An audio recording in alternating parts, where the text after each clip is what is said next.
Luto po tayo ng pansit sa Bisaya. Ito yung mga ingredients.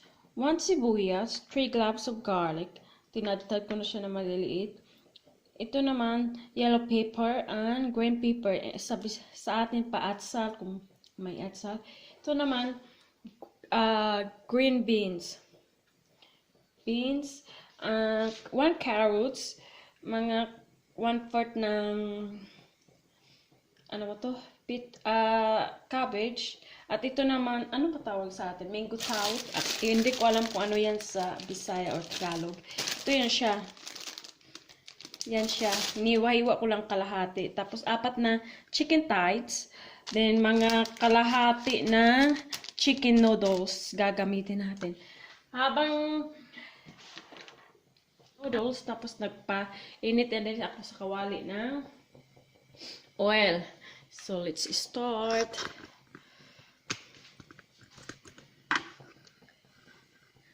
Yan. Iano na natin si noodles. Ito naman, unahin natin si sibuyas. Unahin muna natin ito. Baka lilipad ito.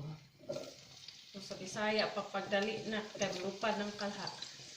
Nanabaya sa garat sa ato sa mga mama nato, no? Pagdali na kung gusto ko pag-uwil nga or sibuyas or ahos nga wala, and then may na mama pagdali na kimulupad na ang kalha na kung mama permi gid nana. Then kay nabutang na nato sibuyas ato sang ibutang si noodles. Ako na siya itungaon kay para di na makuan. Yan, noodles. Ano lang siya, oil lang ako ibutang og kuan. Asin. I put oil and I put salt. So it's not gonna be stick together. The purpose of oil is the noodles will not be stick together. And then that's why I put a little bit salt so our noodles have already a little bit taste. I'm not gonna put a lot of noodles because just only 4 of us. Yeah, I'll just already put half of it. So just leave it like that and cover it up.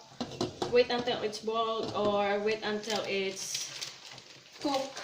It depends of you. Make sure the noodles is not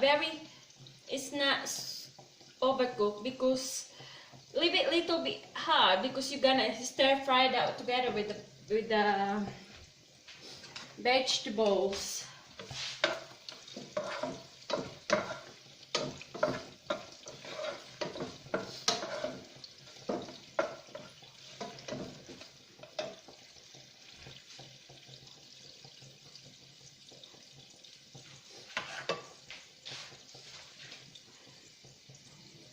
In your noodles, you can put anything vegetable. Any vegetable you can put. Sa Bisaya, in my province, we just put the cabbage and carrots. You know, yung may hinalo-halo na sa market, you just buy 20 peso a kilo. Yan na, pwede na yan. Pero dito, since my husband like vegetables so much, I'll just add more vegetables what we have. Because my husband loves vegetables.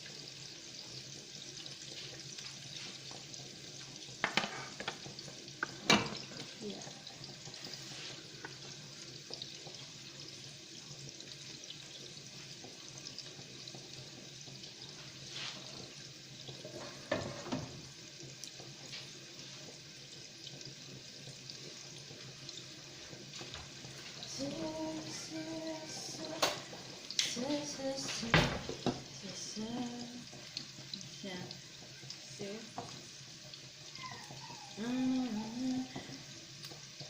It looks like it's small, but once it's everything in it, once the noodles cook, we mix up with the vegetables.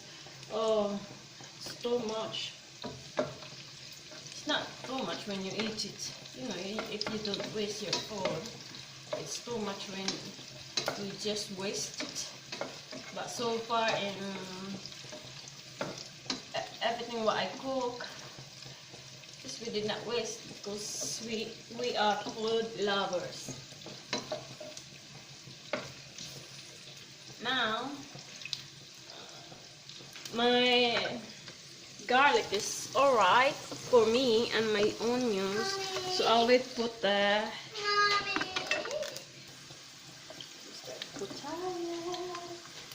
chickens, fried chickens.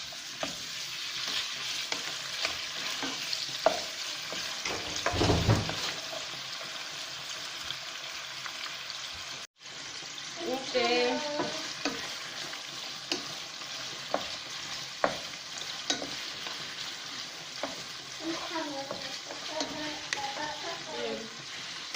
A little bit of pepper.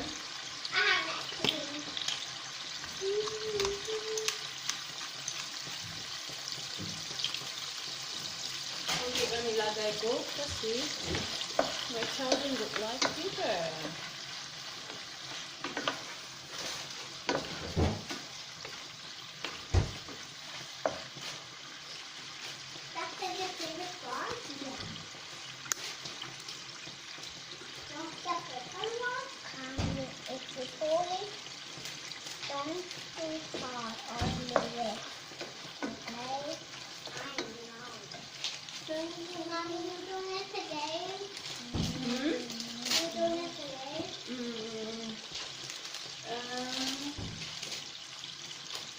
Let me check if the noodles is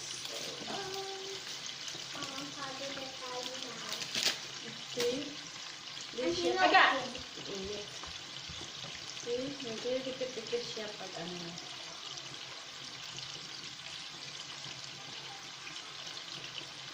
Kasi pag nagdidikit, parang yung ilalim luto, tapos yung nasa ano, hindi luto.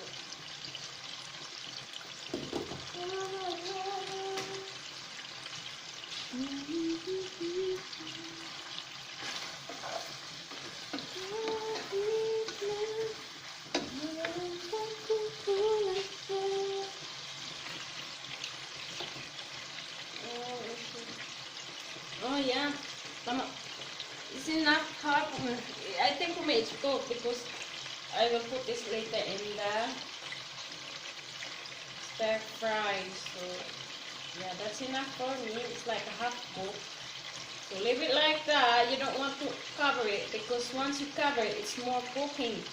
So it's we don't want our noodles overcooked or malata. See that one? Yan yung inano ko kaya ano. Iwalay lang natin. Kasi maluluto yan siya, mainit. Okay.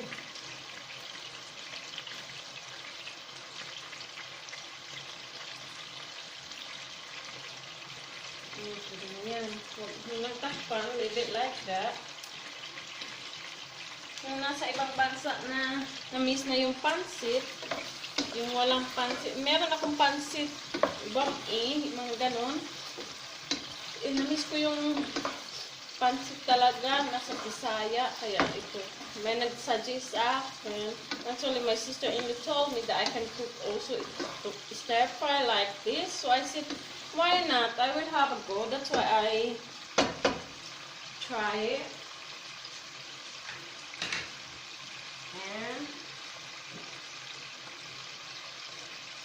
And then, since the paluto, we'll just wait until a little bit crunchy, a little bit browny our chickens. We'll just wait the chicken is little bit browny, and then as you can see, the noodles is down in soaked in the water. Kasi pag na-drain ko siya, nagiging matigas siya. So I just leave it like that until once everything in the pan, like vegetables, everything. This is the last one we're gonna put in. mix in the vegetable. Yan, nakikita ko na medyo browny na yung iba. So, ilalagay na natin. Hindi ko pala nakita kanina. Look, ayan si potato. Last kong ginawa kasi pag inano ko hiniwa ko na maaga, nagba-brown yung potato. So, isang potato or isang patatas, hiniwa ko ng parang french fries cut, small. Yan, kasi mahilig anak ko ng potato, so they can eat like this. And the carrots, the rest of, some of the vegetables they don't eat, that's why I just put this one. But it's up to you if you want to put, but for me, my children like this one, so they can have it. Some vegetable they don't like, so I just put this one. Yeah, fry it. Yeah, together with the carrots. Yeah.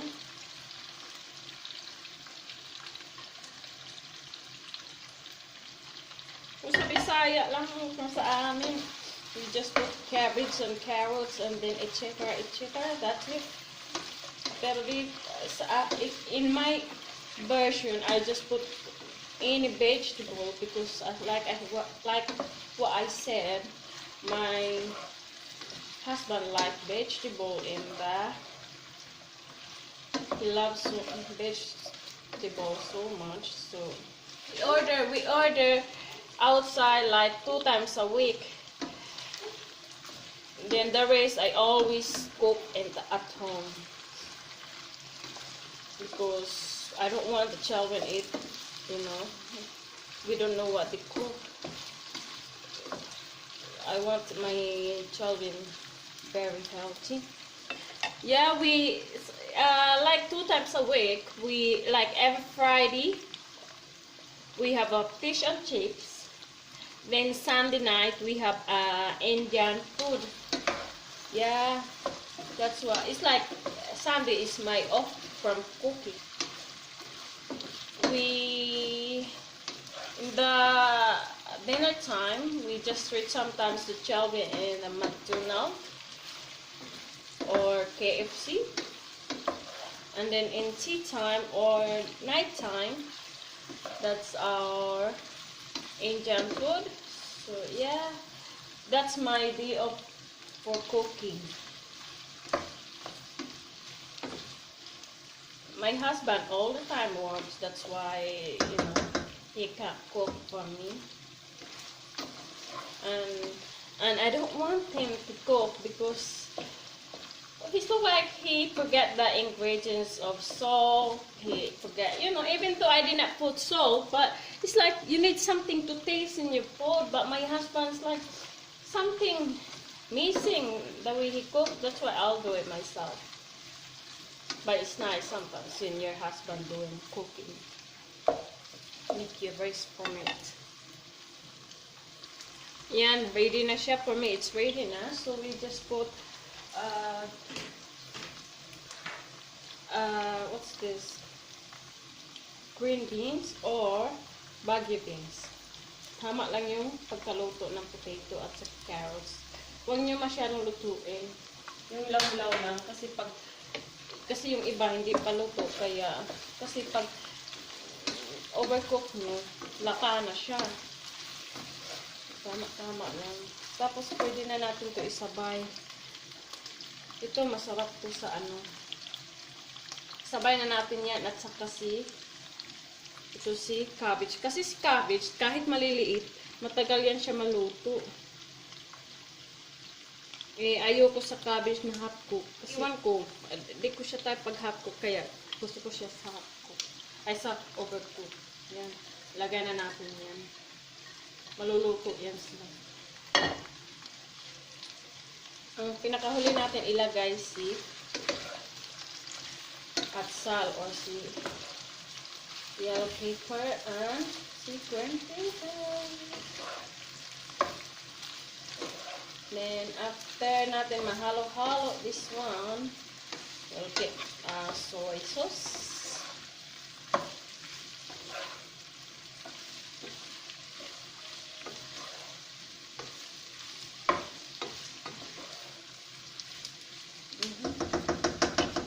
Ayan na siya. Maganda na yung kulay niya na nahalo-halo si vegetables. Ayan. Nahalo na si vegetables. Mas maganda na siya tignan. Parang ang dilim naman.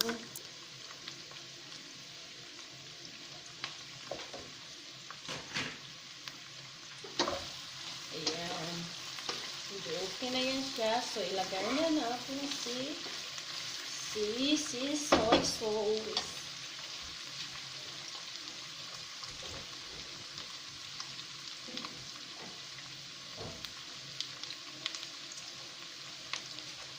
Si soy sauce lang at saka si oyster sauce ang pang-ano natin. Mga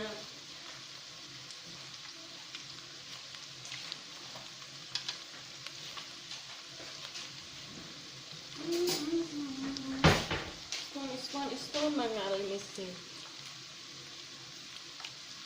1 2 3 4 4 tablespoon of soy sauce ang ilagay ko. So, yeah. Ayan. Tapos, yan ilagay ko. Tapos, lagyan ko siya ng tubig. Huwag niyo yung tubig. Yung tubig na gagamitin nyo, gamit yung sa noodles. So, ayan siya. Kunti lang. Spaghetti. Kunti lang para, estimate nyo lang yung para maluto yung ibang gulay na mga Pilipinas pa. Yan. Yan siya, maluluto yan. Mamaya ko nilagay si oyster sauce. Now, takpan muna natin para maluto siya. Habang naman, i-drain ko si noodles. Na-drain ko na si noodles. Yan, na-drain ko na si noodles. Parang spaghetti lang eh. Sabi ng anak ko, nagluto ba ako ng spaghetti? 1 cup lang yan. Ay, 1 cup. 1 tablespoon of oyster sauce. Huwag nyo damihan kasi pag damihan nyo, yung lasa niya nagiging oyster sauce na. Di nyo na malasahan si mga gulay. Yan. Half cook lang yan siya. Tingnan nyo. Sarap na kainin. Tapos, lagyan na natin si noodles. Lagyan natin siya.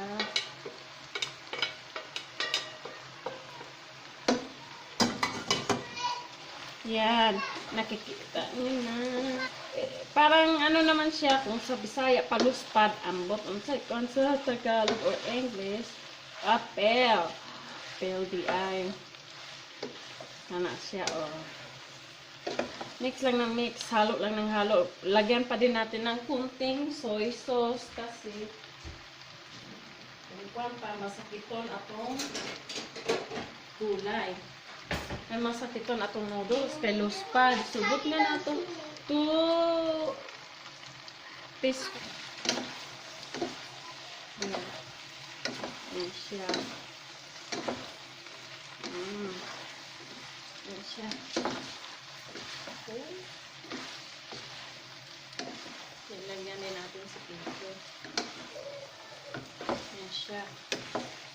Brown na siya. Mix lang ng mix. Brown na siya. Yan. Parang, ano na, pansit Bisaya na. Namiss ko talaga yung pusoyo. Yan. Yan siya. Dinhinaan si apoy. Nilagyan sa paper ulit. Si black paper. Ayan, si black paper yan. Yan. Yan. Yan parang sa pinas na. Ayan. Then, Ayan. Chicken time. Chicken time na. Kuha tayo ng tinidor. Tikman natin. Tikman nyo kung tama na ba sa inyo yung lasa. Ako. Para pa. Ayan.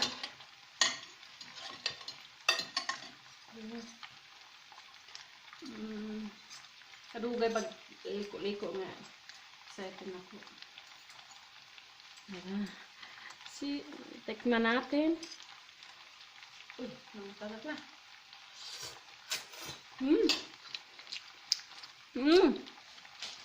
Pinas na Pinas. Off na natin yung light. Parang ano na, Bisaya. Masarap ng lasa. Para sa akin, masarap.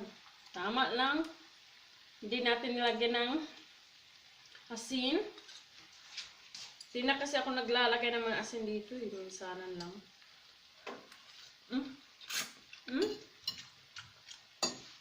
Ako eh. Paano ito? Kuha ako. Nak! Eating food na!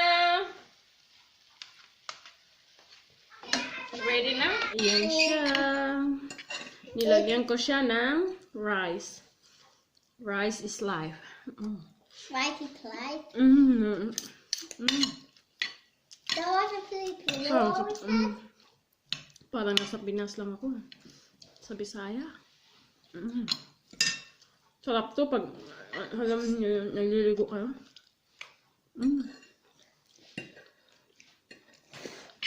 Sarap.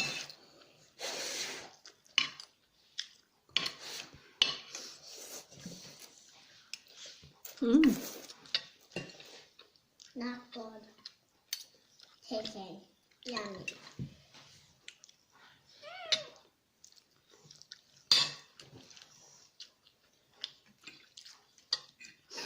Thank you for watching. Thank you for watching us. You got good day, but don't God. Lamon-lamon ako.